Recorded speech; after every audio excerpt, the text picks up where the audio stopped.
Hi students, कैसे हैं? जलवायु के बारे में बहुत कुछ जानकारी हमने ले ली। 4 वीडियो बना दी अब की बार जलवायु के, 4 के भी 4.5 5 ही बना दी।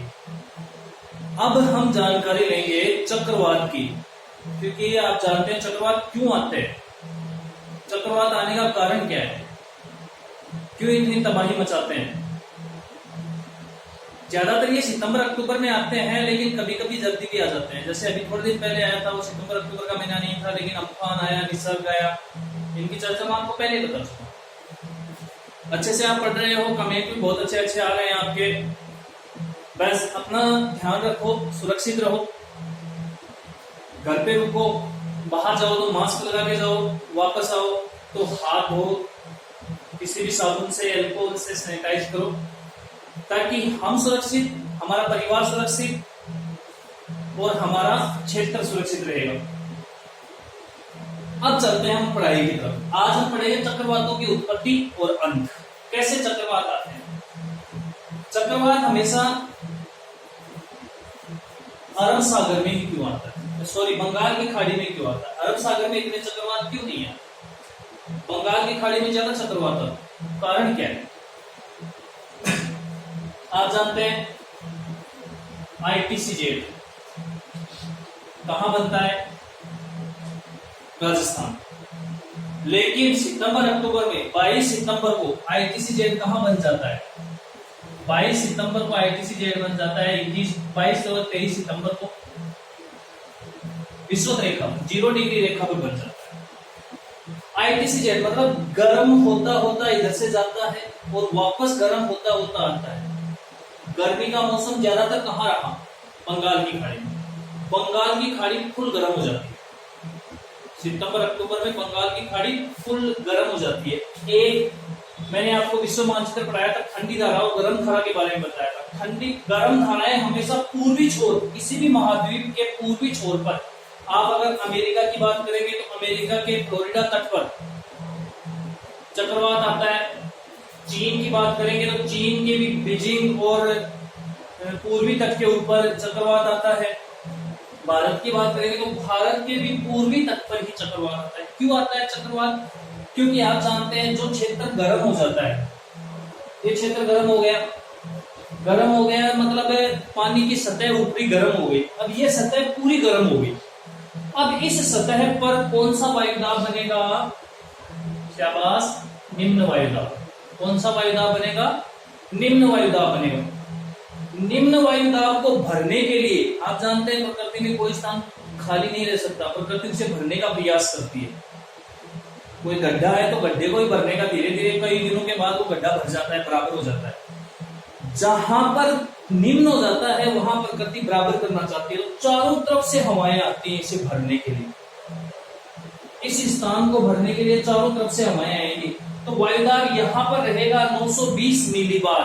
वायुदाब को नापने का, मापने की जो है वो कौन सी है, मिलीबार। यहाँ 920, यहाँ फिर हवाएं और तेज रहेंगी 940, यहाँ रहेंगी 960, फिर 980।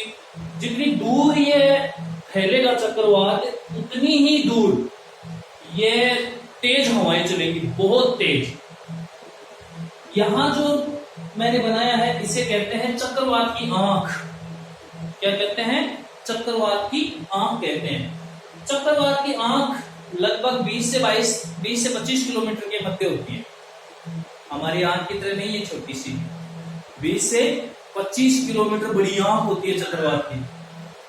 चक्रवात की आंख, इस चक्रवात की आंख के अंदर हवा बिल्कुल नहीं रहती। अगर कोई आदमी यहाँ खड़ा है तो उसे पता ही नहीं कि बाहर चक्रवात आ रहा है।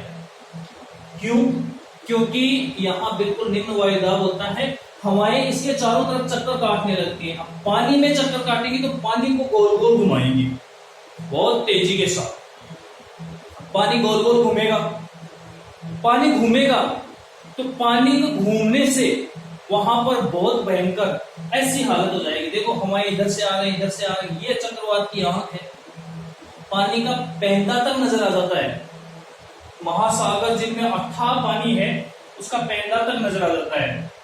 ये जब घूमती हैं हवाएं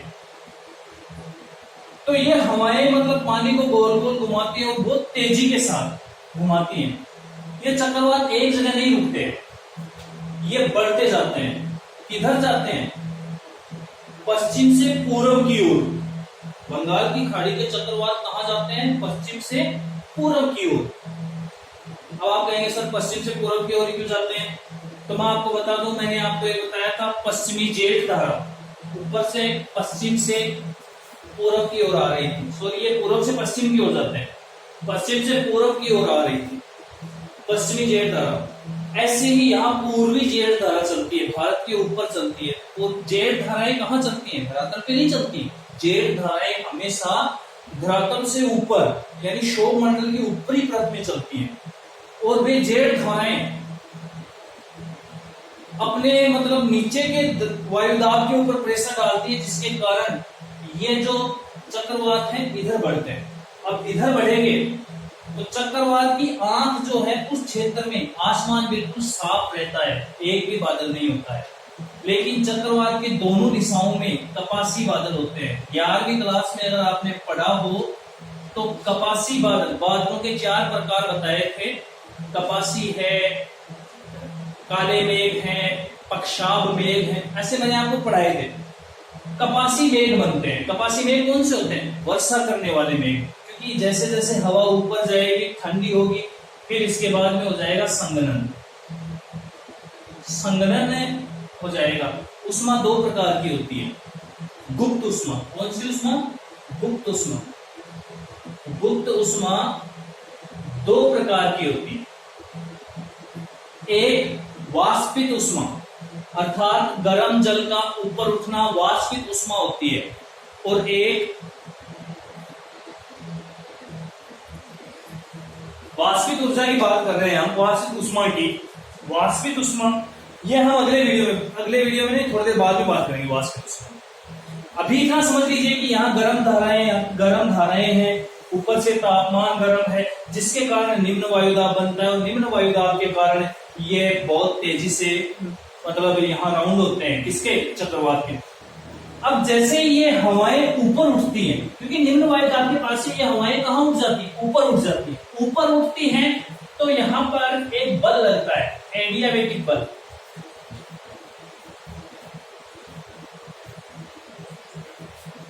एडियाबैटिक बल या एडियाबैटिक एक स्रोत है, जिसके कारण हवाएं जैसे ऊपर उठती है ठंडी हो जाती है। ठंडी होकर किसमें परिवर्तित हो जाती है? संघनन। संघनन का मतलब क्या है? वाष्प का बूंदों में बदलना। वाष्प का जल में परिवर्तन क्या कहलाता है? संघनन कहलाता है। तो ये बादल के रूप में बन जाती हैं। ये आपको बहुत लाल लाल दिखाई दे रहे हैं बादल, क्योंकि इस आंख के सामने आसमान बिल्कुल साफ रहता है। आसमान साफ इसके सामने रहता है, क्योंकि यहाँ खड़े आदमी को पता ही नहीं कि हमारे साइड में चक्रवात आ रहा है, क्योंकि यहाँ निम्न वायुदाब रहता है, उसे पता नहीं रहता है। 20 से 25 किलोमीटर। लेकिन ये जो क्षेत्र है इसका व्यास, एक चक्रवात का व्यास 500 से 600 किलोमीटर हो सकता है। एक चक्रवात का व्यास 500 से 600। व्यास किसे कहते हैं? दोनों तरफ की दूरी। एक चक्रवात का व्यास 500 से 600 किलोमीटर हो सकता है। अब यह चक्रवात पूर्वी जेठ धारा के सहारे पूर्व से पश्चिम की ओर दौड़ लगाते हैं या शुरू होते हैं, प्रारंभ होते हैं। ये जैसे जैसे आगे बढ़ते हैं, सबसे पहले कहां से टकराएंगे? यहां से। मैं आपको कई बार बता चुका हूं, ये 2 प्रमुख पर्वत हैं दक्षिणी भारत के।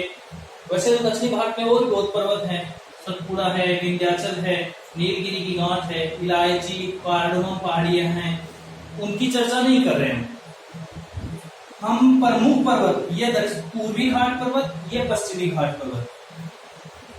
जब ये चक्रवात पूर्वी घाट पर्वत से टकराता है, तो पूर्वी घाट पर्वत से टकराकर यहां पर ये तट है 3 प्रमुख।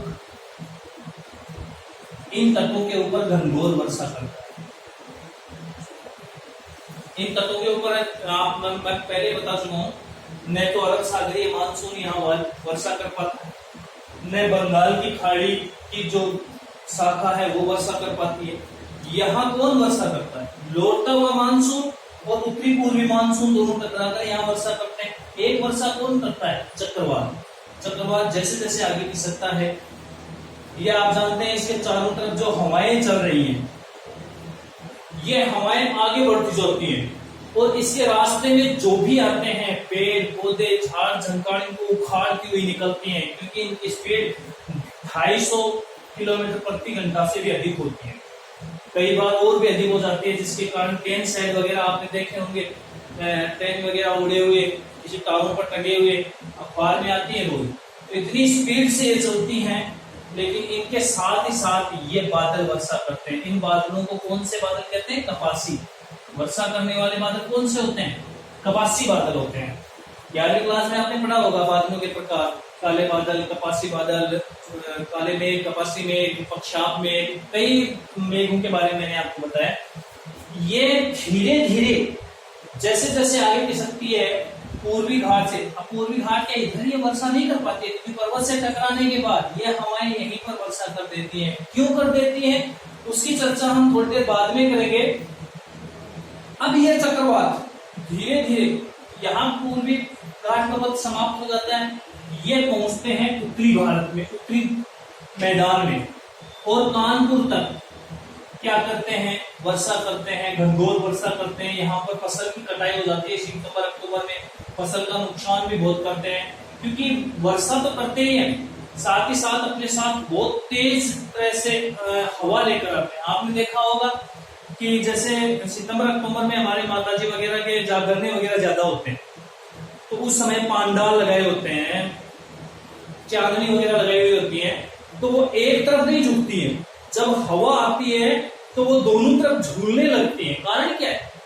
कारण एक ही है कि ये जो चक्रवाती आंधी है, चक्रवाती हवा है, वो एक तरफ नहीं चलती है, चारों तरफ घूमती है, इसलिए। और जो एक हमारे मारवाड़ी में एक शब्द है बगुलिया, वो मतलब ऊपर जाकर पतला हो जाता है, लेकिन ये चक्रवात होते हैं ऊपर जाकर फैल जाते हैं, नीचे की तरफ पतले होते हैं, मतलब समुद्र का पैंदा दिखाने के लिए पतले नजर आते हैं, लेकिन ऊपर जाकर ये फैले हुए रहते हैं। जहां पर ये चक्रवात घूम रहे हैं इनकी मुख्य बिंदु है, जिसे चक्रवात की आंख कहते हैं, मुख्य बिंदु है, उस बिंदु पर चक्रवात बिल्कुल जीरो सा दिखाई देता है, लेकिन बाहर 500 से 600 किलोमीटर तक फैला होता है, और ऊपर वर्षा के लिए होते हैं। अब धीरे धीरे जैसे ये चक्रवात यहाँ टकराता है, यहाँ बहुत सारी क्या करता है? वर्षा करता है। अब बात हम करेंगे वर्षा की छाया, मतलब जहां वर्षा नहीं हो पाती है। अब बढ़ रहे हम वृष्टि छाया प्रदेश, जहां वर्षा नहीं हो पाती है, अर्थात बरसात की छाया रहती है, अर्थात जहां वर्षा हो नहीं सकती कई कारणों से, वृष्टि छाया प्रदेश।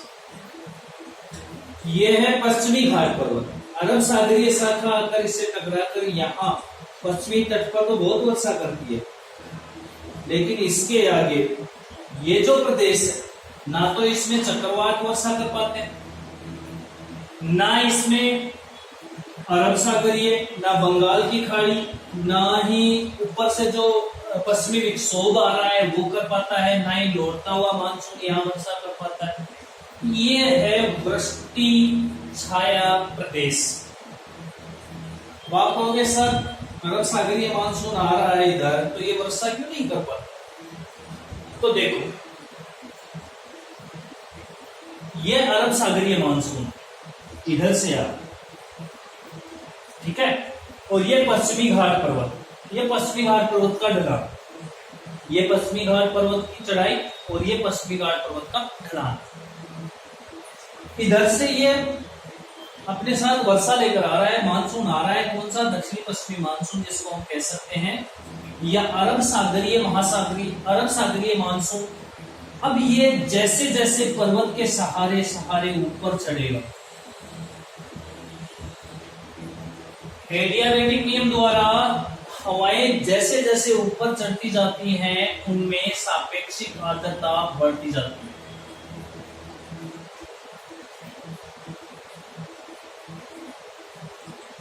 कौन सी आर्द्रता बढ़ जाती है? सापेक्षिक आर्द्रता बढ़ती जाती है। और जैसे आर्द्रता बढ़ती है ये इस पर्वत के इस छोर पर यानी पश्चिमी घाट पर्वत के इस छोर पर भयंकर वर्षा करती है। लेकिन हवाएं जैसे ही नीचे मुड़ती हैं, नीचे की तरफ जाती हैं, हवाएं वापस गर्म होने लगती हैं। गर्म चीज के अंदर समाहित करने की क्षमता ज्यादा होती है, किसी भी चीज को समाहित कर लेती है। जैसे मान लीजिए आप किसी बर्तन में चीनी घोल रहे हैं चीनी घोल रहे हैं, चीनी अच्छे से घुल नहीं रही, आप उसे चूल्हे पर चला दीजिए, थोड़ी देर गर्म कीजिए। गर्म होने के बाद उसमें 2-3 चम्मच और चीनी डाल दीजिए, वो भी गर्म उसमें घुल जाएगी। क्यों? क्योंकि गर्म पानी में उसे स्थान मिल जाता है, जगह मिल जाती है। लेकिन ठंडे पानी, जैसे मान लीजिए आप ठंडे पानी की बोतल, आजकल गर्मियों में जून का महीना है, आजकल ठंडे पानी की बोतल आप यूं पकड़ के रख लीजिए थोड़ी देर, उसके बाहर बूंदे नजर आने लगेंगे। क्यों नजर आएंगे?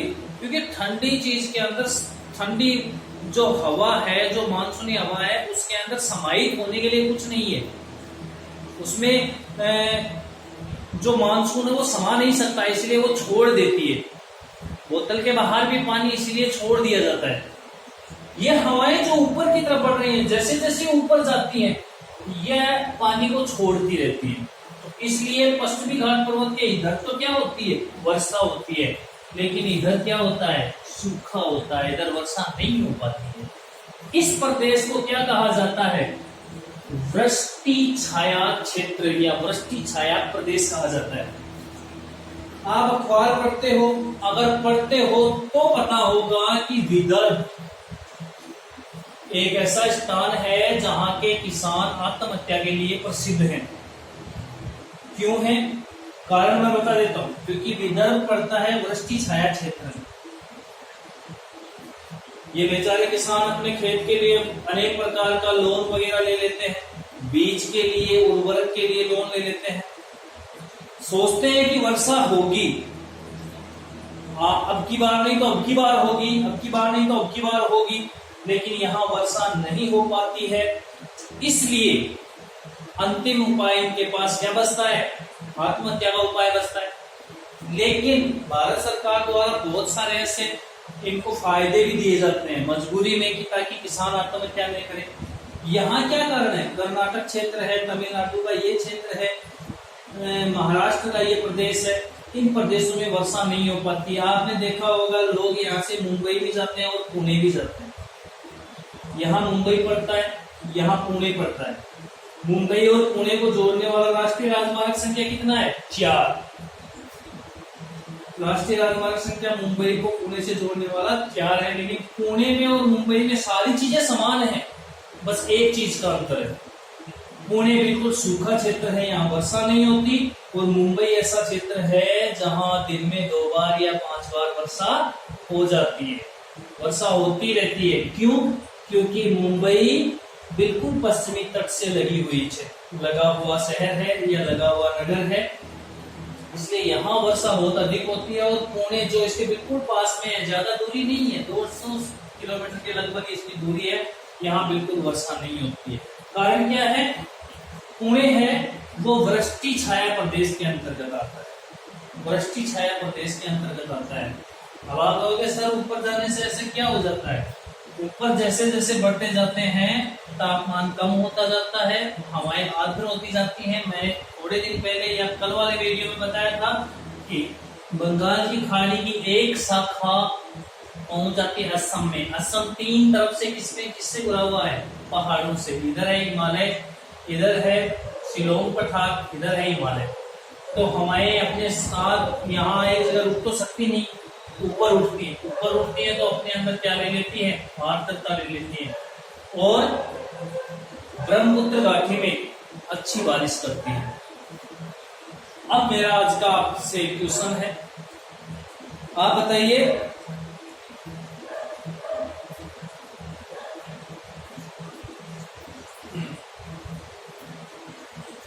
दक्षिणी पश्चिमी मानसून की अरब सागरीय शाखा राजस्थान में कहां वर्षा करती है? दक्षिणी पश्चिमी मानसून की अरब सागरीय शाखा राजस्थान में किस जिले में वर्षा करती है? धन्यवाद।